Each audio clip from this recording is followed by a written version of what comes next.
Hi guys, this is gsnom.com and I'm here with a review of the Xiaomi Mi 10T Lite.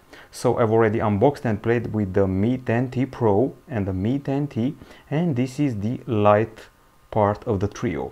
It still comes with a beautiful glass back, a quad camera which you can see here, and also a high refresh rate screen. All of those for a price of just $300. Now, of course, this device is obviously going to compete with the Poco X3 since it does share a bit of its visual identity and a bit of its, let's say, screen prowess, although with an upgrade. Anyways, it was unveiled in October 2020 and here we are with a review of the Mi 10T Lite. Color-wise, it comes in Atlantic blue, pearl gray and a rose gold beige. Now, if you want measurements, you should know that this device measures 9mm in thickness and weighs a hefty 214 grams. It has a beautiful effect here going from blue to silver, and it catches the light in an interesting manner, a bit like a mirror, but also slightly deformed. This is glass, as I said before, with Gorilla Glass 5 protection, and at the front we also have glass, once again with Gorilla Glass 5 protection. The bezels are a bit thick, and the cutout for the selfie camera is also on the big side. Now the phone, it's pretty long and wide, not easy to use with a single hand, but it's quite grippy. The plastic frame helps you with that. Not very rounded, not very flat, just the proper amount for a proper grip. Comfy buttons here, volume buttons and power button, a flat one with the fingerprint scanner, so nothing to object there. Beautiful transition at the back, but also a big fingerprint magnet, this glass back side. Once again, a bit thick and a bit heavy plus wide, so not the most compact phone around.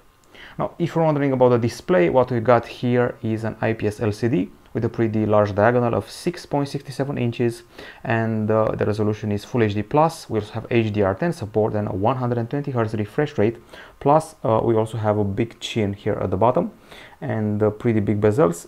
Now let's put the screen to the test and see what some video playback looks like. Okay, so first of all, we have quite a big punch hole here. You can see it right here. And there's also the screen protection already applied from the factory, which leaves quite a bit of room around the punch hole.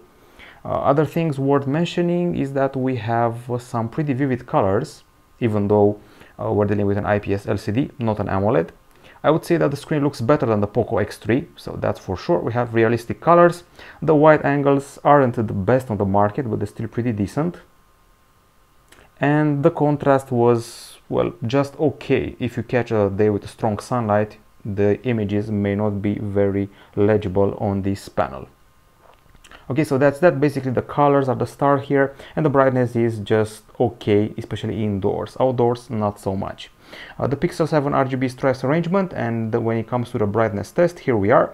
This is our hierarchy, and as you can see, not the best in the world at 406 lux units, but at least it surpasses our threshold, which is, well, 400 lux. So once it goes past that, we're pretty happy with the achievement.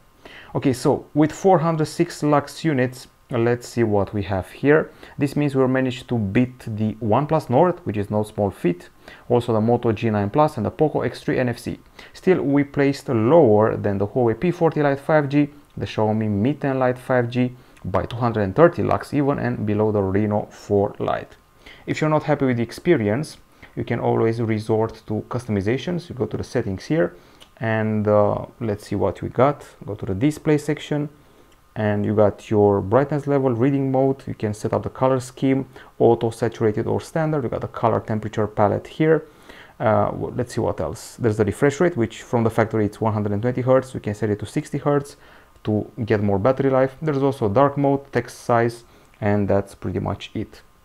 Now we're, I would say, reasonably pleased with the screen, and it's time to go inside the phone and see what's kicking there. Now the CPU, you can see here, it's the Qualcomm Snapdragon 750G 5G 8nm octa-core, accompanied by 6 gigs of RAM, which I'm going to show right now. So 6 gigs of RAM and also 128 gigabytes of storage.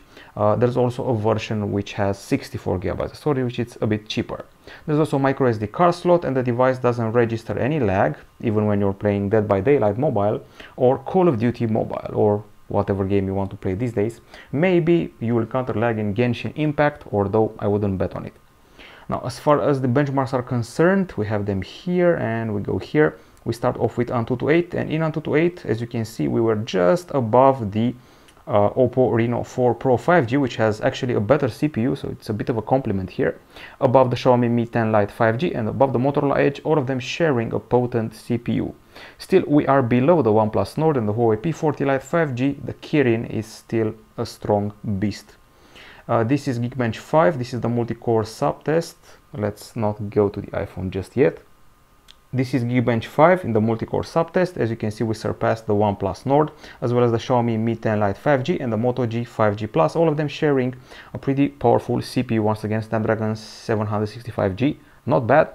Below the Huawei P40 Lite 5G, below the Galaxy S10 5G, but also very close to its score, which is a bit of a compliment. Sadly, in the GPU department, I'm not that impressed, even though, as you can see, we beat the Huawei P40 Pro Plus probably by some poor optimization. We also beat Poco X3 NFC, but other than that, we have older phones below this one. We beat the Realme 6 and Galaxy A71, but we got beaten by the basic Huawei P40 Lite, not the 5G one, the 4G one. Also got beaten by the Motorola Edge and Moto G 5G Plus. So basically the performance is not very far from the Qualcomm Snapdragon 765G, which is a compliment considering the price tag, which is lower compared to what the phones with the above mentioned CPU are, well, worth. Okay, so temperature wise, we're also doing fine, 31.4 degrees Celsius. That's what we achieve in benchmarks, where typical the device gets all throttled up and high performing. It's an excellent result. And in games, just 33 degrees. So definitely you will not experience overheating with this beast made of glass and plastic. Now, on the battery front, Xiaomi phones have been delivering from quite a while now. Ever since the Redmi K20, they've been having huge battery lives. This should be no exception, so it's a 4820 mAh unit with 33 watts fast charging. The first test was, I will be honest, a bit underwhelming. Here we are with 14 hours and 16 minutes. Xiaomi has accustomed us to something like 20 hours, and that's not something out of the ordinary. It beats Galaxy A51, A41, iPhone 11, but it's below the Xiaomi Mi 10 Lite 5G by 2 hours and below the Galaxy A71 by something like 3 hours or more. So there's that. Continuous usage looks a bit better with 13 hours and 45 minutes, as you can see right here. So, excuse me, 13 hours and 45 minutes, just above the Poco M3 and above the Galaxy A50, plus above the Moto G9 Plus, which is meant for video watching, Galaxy A41 and Oppo Reno 4 Lite. It's still below the Oppo A72, the Poco X3 NFC and the Xiaomi Mi 10 Lite 5G, which was a bit of a beast in the battery department. Good news for the charging, you are not required 1 hour here, just 57 minutes for a full juice up, and after 30 minutes you're at 67% and you're good to go for, I would say, about 1 day of moderate usage. Okay, so that's that. I would say we're reasonably happy with the battery, maybe minus the video playback. And now let's check out the speakers. We actually have two of them. You can see one here, and this is the other one in this grill here. Is the earpiece and also serving its purpose for musical playback. Now, aside from the stereo speakers, we also have an audio jack here at the bottom next to the USB-C port, and we also have the promise of hi-fi audio and also tweaks like smart music, video or voice in a dedicated department. Now let's skip the technical talk and go straight to the music, copyright free.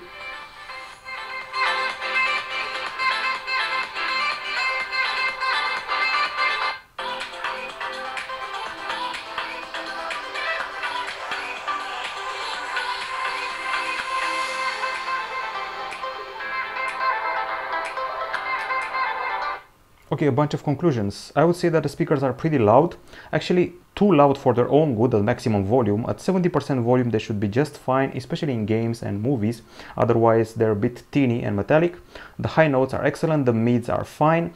There's not much bass here, so the bass is pretty much lacking. But the voice and the high notes, the treble, will be pretty fine for me. We also have a decibel meter, which we use to measure the prowess of the speakers. And first of all, we started with an acoustic sample and achieved 82.3 decibels for the bottom speaker and 84.5 decibel for the top speaker. The stereophony is real here and pretty well felt. With this value here, the better one of the two, we surpassed Motorola Edge as well as the Galaxy S20 Fan Edition 5G, and we got beaten by the OnePlus 8T. When it comes to gaming, not very impressive, 96 decibels. We usually require 100 decibels to be blown away. It's better than the LG Velvet and the Motorola Edge, but inferior compared to the OnePlus Nord N10 5G and the Xiaomi Mi 10 Lite 5G, as well as the Galaxy A41. So loud, but not the loudest, and maybe keep it at 70% if you want to get a proper pleasant experience. On the camera front, you can already tell there's a big cutout here, and this is for the selfie 16 megapixel shooter. And if we go to the back side, the camera design is familiar and similar to the Poco X3 one. It apparently mimics a DSLR. So here you can see the dual tone LED flash, and this is a quad camera setup. The bottom two cameras are typical for mid-rangers. Both these little two fellows are 2 megapixel shooters, one for bokeh, one for macro. These are the hardcore heavy hitters. One is a 64 megapixel shooter, which combines 4 pixels in one with a quad Bayer technology. It pulls off 16 megapixel shots out of the 64 megapixel sensor. The other one is the 8 megapixel typical ultra-wide camera, and the camera itself provides you with familiar options. I'm talking about the, well, Pro, Portrait, Super Macro, Night Mode, the full 64 megapixel shots which you can achieve with a dedicated option, and also Vlog Mode, Long Exposure, and Clone. And guess what? After many days of rain and some days of snow, I caught a sunny day, December 29th, 2020, and let's see what came out of that experience. Okay, so first of all, I have the memory of the Poco X3 fresh in my mind. It was pretty satisfying. This is actually not very far from it. I will constantly compare the camera with the Poco X3 and the Xiaomi Mi 10 Lite 5G. I loved both of those. However, this one, I feel that it has a pretty good ultra-wide camera, even though, as you can see, it catches a bit darker shots compared to the main camera. There were times when I noticed that the colors were a bit, well, brighter on the ultra-wide camera, even though the image itself was a bit darker. Okay, something to mention here, the colors are pretty well calibrated for the main camera, and there's a pretty nice dynamic range here. However, they don't pop off as much as you'd want, like you've seen on the Galaxy A71, for example. So they're not very mind-blowing colors, believe it or not. The colors are warmer on the ultra-wide camera, and to be honest, the details aren't as bad as you'd expect from an 8 megapixel shooter. This is 2x zoom, where we're lacking a telephoto camera, we're cropping from the 64 megapixel shooter, and since we're keeping the gloss of this toy here, it's fine. But as you can see here, these little fellows are pixelated, so there's that. 2x zoom is fine for me, but if you go past that, you'll be disappointed, and we are still lacking a telephoto camera. Okay, nice texture of the objects. You can really tell which one is glass, metal, or plastic.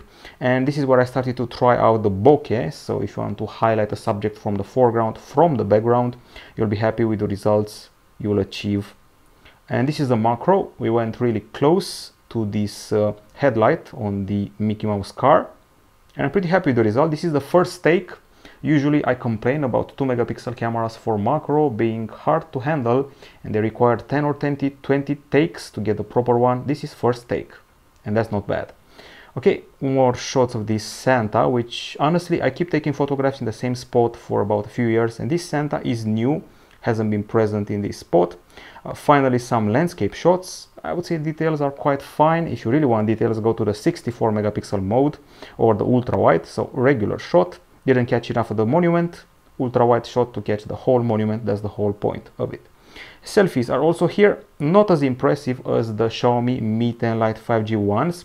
There's a lot of effects being applied, beautifying effects. I found it hard to properly remove all of them, so you'd be better off removing them to get a more, well, human texture out of your face.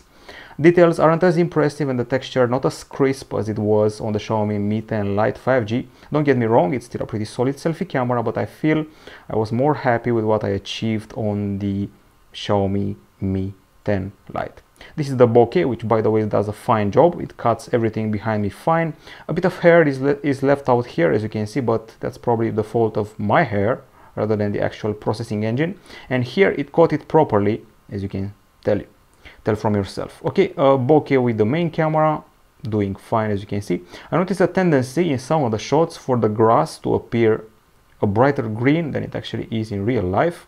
And even more toys, once again with a pretty nice dynamic range, You can really tell the colors are pretty well calibrated, even though some people may want them to pop out more like on the Samsung phones. Okay, and one of the most impressive shots was the fact that I found moss on a tree, bright green moss, and these are the results we achieved. I'm happy with the details, the colors, everything. So macro was actually pretty nice to take in this case. Actually satisfying to take a macro here, a close-up of a tree's bark with moss on it. So that's nice. All in all, a pretty solid camera for a $300 phone. I would say it's pretty much the same thing as the Xiaomi Mi 10 Lite 5G minus the selfie, and somewhere between the Poco X3 and the Galaxy A71, even though the colors don't pop off as much. So I would say maybe a 10% bump from the Poco X3. Bump as a plus, not as a minus. During the low light, you should remember one thing: I am not very happy with the regular shots, the basic camera shots and the ultra wide shots, but then when you turn on the night mode, it's a whole different phone. So there is the Mi 10T Lite of these shots, which are dark, don't have details, don't have texture, and there are the night mode shots, which are actually impressive in everything, from brightness to details, texture and colors. So you definitely notice which are the failed shots and which are aided by the night mode, which by the way captures everything in an excellent manner. The size of the streetlight halos, the details of this bottom part of the shot, everything is fixed. No matter what your complaints are with these shots, activate night mode and you'll definitely be happy with the result. So this is supposed to be a regular shot maybe, and if you want more details, night mode takes you to a whole different experience. Actually, you'd say that this is a much more expensive phone with night mode activated. Okay, this is pretty much it for the photo department. Let's talk about the videos. Okay, so let's check out some of the video samples I've taken using this device. So let's access this app.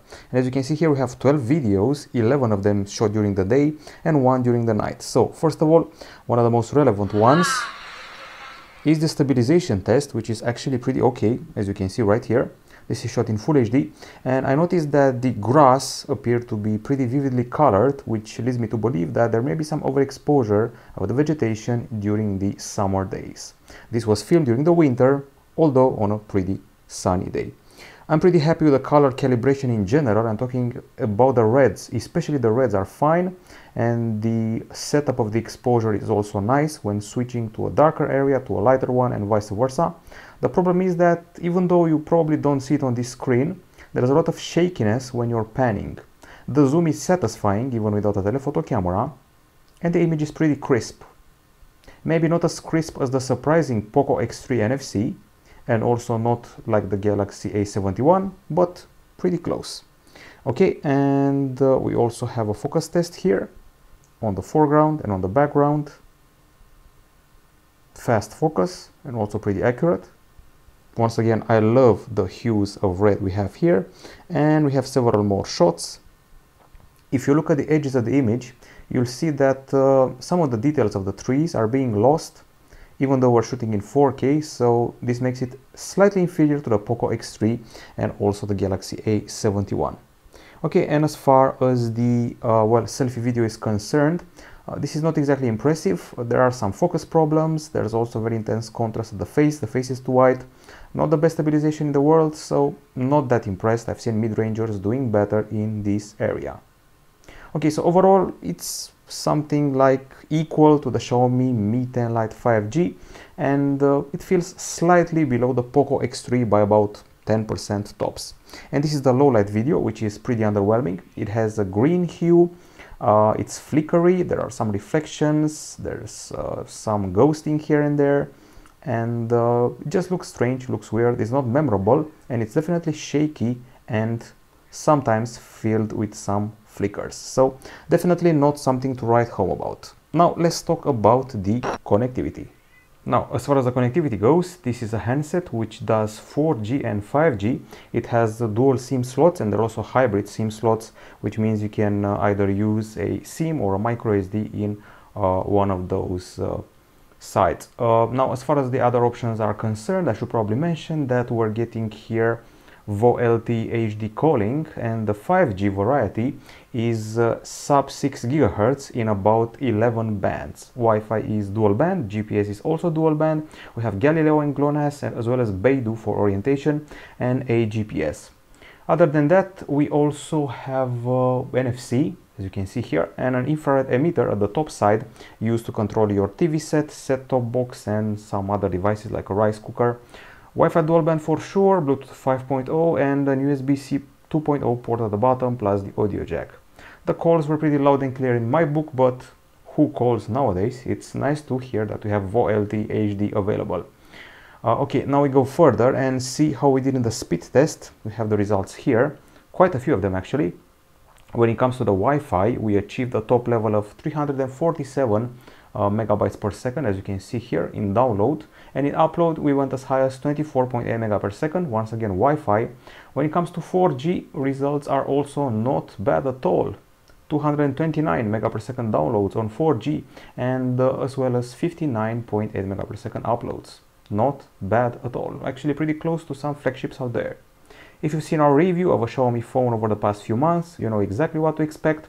Well, what we have here is Android 10 with MIUI 12 on top. What this means, among others, is that we have a new series of animations, wallpapers, system sounds, and you can replace the drop-down area you can see here with, well, something else. For example, you can replace it with the bubbles from the control center inspired by iOS. You can do that in the settings. Otherwise, you are stuck with the classical MIUI option. Aside from that, the leftmost feed is dedicated to the Google News, and as usual, Xiaomi prefers to offer you a dual column multitasking. These are the thumbnails of the apps I have open, and at the top side we have some cleaning features. If you keep the home screen pressed, you will get to the widgets, which have stayed the same for the past many years, I would say, for MIUI. And if you swipe down, you can see the notifications and the quick settings, quite a few of them, quite useful, some of them. There's cast, there's Mi Share, floating window, nearby share, and so forth. And this is the area where you can customize everything from the settings. There's an app updater, there's a connectivity section, lock screen, display, notification, themes, password and security, privacy protection, extra settings related to the button shortcuts, notification light, quick ball, one-hand usage, enterprise mode.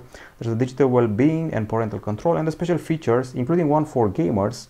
And believe it or not, there are also ones that will let you make some areas of the screen not respond to touches when required, and also do not disturb features. There's a floating window, second space, and a light mode, plus a video toolbox if you really require that.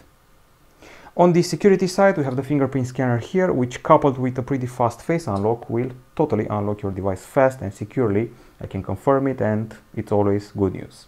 As far as the pre-installed apps go, you can activate your app drawer or choose to work without it. The good news is that we have categories of app here at the top side, and the pre-installed apps include the pretty useful security, which has a ton of features, useful ones for deep clean app management, Facebook cleaner, problem solvers, security scan, boost speed, and so much more. We have other things pre-installed. We have Facebook, we have Netflix pre-installed, there's FM radio in the mix, there's Mi Remote, there's a Mi browser, there's Mi Video, and notes if you want to take notes, and recorder plus scanner, as well as a screen recorder video one, plus WPS Office if you plan on working with Office files. In a nutshell, that's it. MIUI 12 also means you get those beautiful wallpapers, which people have been loving a lot with their 3D effects, and they're actually pretty nice. These are some examples of regular wallpapers. The ones that I mentioned before are the 3D ones, which zoom in from the stratosphere to the Earth or other planets. Okay, with this being said, it's time for the end of the review, the verdict, and I'm going to talk about the pros and cons. On the pro side, it's a good looking phone, especially from the back side, with a solid build. It's got a pretty comfy grip, and the performance is dangerously close to those many Qualcomm Snapdragon 765G CPU phones. It's got infrared at the top side, it's got a microSD card slot, it's got an audio jack at the bottom, it's It's got stereo speakers, which aren't half bad, and also fast connectivity. MIUI 12 is, I would say, lovely, and it's really fluid combined with this high refresh rate screen, and the pictures and videos look fine to me for a mid-range segment. A particular area where it shines is the night mode capture. We also have a pretty fast charge and an okay continuous usage if you're wondering about the battery life. Now, those are the pros. On the cons, I would say that the backside draws quite a bit of fingerprints. The screen isn't exactly very bright. The video capture that we had on this device, I would call it shaky above all else. And the low light photo capture, aside from night mode, doesn't impress, and the video capture at night is pretty poor. Selfie filming is underwhelming, and selfie overall is below what the Xiaomi Mi 10 Lite 5G provided. So that's about it.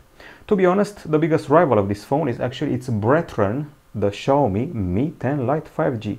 People actually feel the need to pick up that one because it's a bit cheaper, it has an AMOLED screen, and the battery is a bit better, and it films maybe a bit better and has slightly improved selfies. Other than that, the average user shouldn't be able to tell between the quality of this phone and the Mi 10 Lite 5G, except for maybe the AMOLED screen. This one can easily be a rival for handsets like the OnePlus Nord, like the Moto G 5G Plus, and I feel it surpasses the Oppo Reno 4 Lite. That's just my impression. Anyways, for $300, it definitely is worth your buck. That's what I think. Gamers will be happy, definitely. Photo takers and video takers will be happy, although the video capture is not exactly as crisp as the Poco X3. But then again, the screen is a bit better. This is from gsn.com. Hope you happy with this review of the Xiaomi Mi 10T Lite. Bye bye.